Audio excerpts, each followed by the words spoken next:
तो ये व्यवसाय का शिकार आप लोग ना हो, इसके लिए सबसे पहले आप लोगों को अपने घर में अपने आप से कर्म करना पड़ेगा, तो आप दिखाओगे तो अच्छा लगेगा। कितने ही लोग तुम्हारे में ऐसे होंगे जो कभी मंदिर नहीं जाते, कितने लोग ऐसे होंगे जो कभी घर में पूजा नहीं करते, तो उन्हें दिखाने का कोई मतलब नहीं बैठता भैया। वो अपना समय और अपना जीवन खराब कर रहे हैं और कुछ नहीं कर रहे हैं, क्योंकि जब तक आप खुद से करोगे नहीं तब तक मेरे पास छोड़ो, भगवान के पास भी चले जाओ, कुछ नहीं मिलने वाला। क्योंकि इंसान का कर्म प्रधान है, और कर्म ही आप लोग नहीं करोगे तो आने का और दिखाने का कुछ भी करने कोई महत्व नहीं बैठता। समझ रहे हो? एक कुछ लोगों को तिलक नहीं लगा, तिलक लगाओ, आपका आने का कोई मतलब नहीं बैठता यहाँ नहीं कहीं भी, क्योंकि कुछ चीजें पॉइंटली होने लग गई हैं जिसमें हम खुश हो रहे हैं।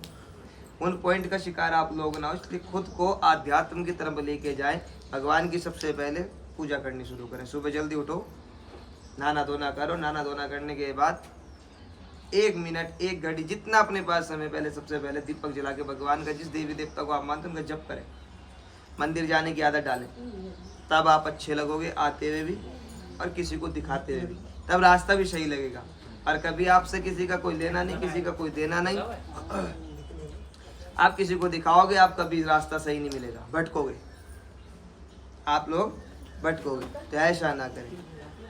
और विशेष और सुने, हर बार समझाता हूँ, हर दरबार में समझा जाऊँ, पिछले 3 साल से हर दरबार में समझाता हूँ। कोई दरबार ऐसा नहीं है जिसमें मैं चीज़ नहीं समझाता।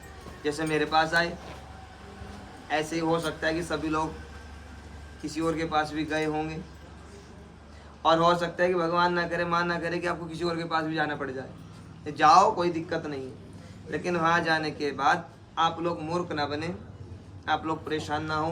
बिल्कुल जाओ, भक्ति के साथ जाओ, भाव के साथ जाओ, क्योंकि इंसान के पास आप नहीं गए, भगवान के पास आप जा रहे हो। क्योंकि इंसान के हाथ में कुछ नहीं है और भगवान के हाथ से कुछ छुटा हुआ नहीं है, सब उसी के हाथ में। बड़ी भक्ति के साथ जाओ, बड़े भाव के साथ जाओ। जाने के बाद अपनी जानकारी आप लोग ना दें। क्या जानकारी? आपको परेशानी क्या है, आपको पूछना क्या है, आपको दुख क्या है, आपको प्रॉब्लम क्या है, कुछ मत बताओ। ये मैं कोई आपको गलत रास्ता नहीं दिखा रहा हूँ, ये इसलिए बता रहा हूँ क्योंकि समस्या आपको है, मुझे नहीं है। क्या है वो आपको पता है, मुझे नहीं पता। और वही चीज़ यदि आप आके मुझे बताने लग जाओगे, फिर यहाँ बैठ के 2-4 घंटे हो गए होंगे लगभग बैठे हुए आप लोगों को ना। 2-4 घंटे बैठ के इंतजार करने का कोई मतलब रहा ना। जहाँ से आप लोग आ रखे हो वहाँ से यहाँ तक आने का कोई मतलब रहा। यदि आपने मुझे आके बताना है, मुझे बताना, तो फिर अपने घर में मम्मी पापा के साथ बैठो, भाई बहन के साथ बैठो, उनके साथ बैठ के डिस्कस करो, उन्हें बताओ, कुछ ना कुछ रास्ता निकलेगा। अंधविश्वास में नहीं पड़ोगे। यदि मेरे पास आए हो तो भैया मुझे कुछ मत बताओ कि आपको हो क्या रहा है, वो जाने आप जानो। सच होगा तो सच, झूठ होगा तो झूठ, स्पष्ट बात है, पागल नहीं बनोगे। मुझे ही आके बताओगे मेरे घर में बीमार हो रहा है, मेरा जमीन का नहीं हो रहा, मेरा बच्चा नहीं हो रहा, मेरा ये है, यही समस्या है सबकी, और कुछ नहीं है। इन्हीं 4-5 में घूम रहे हो,